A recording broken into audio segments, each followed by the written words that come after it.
Hi everyone and welcome to day one of our Consciousness Challenge week. I want to congratulate you all for taking this amazing journey with me and with thousands of others. Since this is the first video, tomorrow or this morning will mark the beginning of the Consciousness Week Challenge for you. You may think about it as starting even right now. During this week, we're going to be generally much more aware of ourselves. Awareness to our thoughts, to our emotions, to our behaviors with ourselves and with others, and general state of being. All of those are indicators to where we are in our personal development.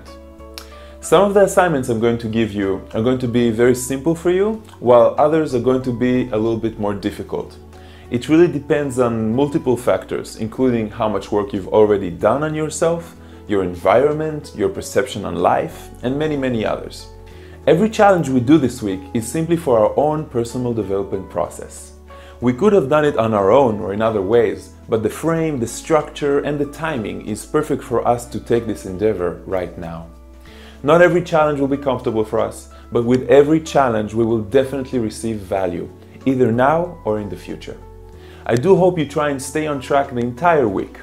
A smartphone alert or even wearing a specific piece of jewelry or clothing that you're not used to wearing will really help you remember to practice your daily practices. Also, you can share your experiences with us in our Facebook group. The link to the group will be right here in the description box. So, let's get started. Today, we're going to focus on our breathing. It will be called the Breath Awareness Day. There is a reason why our breath is always used during meditations. There is a reason why we relate living things with things that breathe, even plants. The air we breathe is the first source of energy we get. We simply take it for granted. It's just like our heart. We never think about our heart pumping. It just happens ever since we were born. So we don't think about breathing either. It just happens naturally. Yet, we always have been breathing. Think about it this way. Without food, most people will starve and die within a few weeks. Without water, science says a few days. But without air, we only survive for a few minutes. So breathing is actually our first and most important source of energetic nourishment. Young children actually breathe correctly. You can see it in their belly every time they inhale. It just fills up. The reason for this actually has to do with the way that we grew up and the way that our chakra system has become unbalanced. We become much more emotional and then we lose our ability to belly breathe. As mature adults, we actually only breathe 30% of our full breathing potential. And this is why we put so much focus on other sources of energetic nourishment. Breathing correctly can also accelerate our healing and connect us more to the present moment. You'll notice a rule of thumb in nature that animals that take longer breaths have longer lives. They're usually larger animals as well. The general rule is that the smaller the animal, the faster its heartbeat, the shorter its breath, and then the shorter its lifespan as well.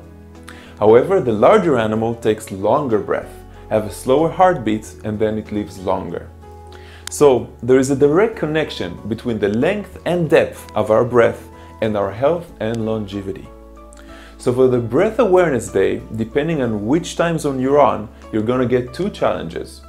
The first challenge is a continuous one. Be aware of your breathing whenever you can. If you're driving and the light turns red, take a few deep belly breaths and center yourself.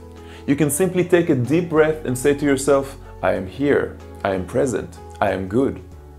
Choose whatever wording or affirmation you wish to use to re-establish your alignment to the present moment. You can continue doing this until the moment that you'll probably forget that you're doing it or get distracted.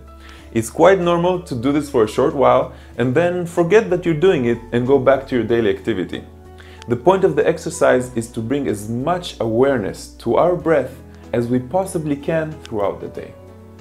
This awareness becomes a conscious behavior that disciplines our subconscious.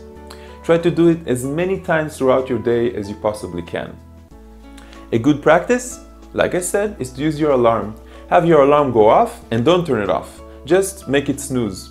And then every time the alarm goes off, I want you to just take 3 deep breaths and focus your energy on being in the present moment and being more connected with your body and your higher self. If the alarm gets too annoying, simply put it on vibrate. The challenge is to always do it. Even if someone is in close proximity to you, even if you're in a meeting, no one has to know what the practice is or what's going on in that little brain of yours. So don't feel like a weirdo. You're already a little bit like a weirdo if you're in the process of waking up to your true divinity while most people are still asleep. And you already know this. The second task is very simple. I'm going to put a link down here in the description to one of my meditations that's called The Lake. You'll find the link in the description or in the email.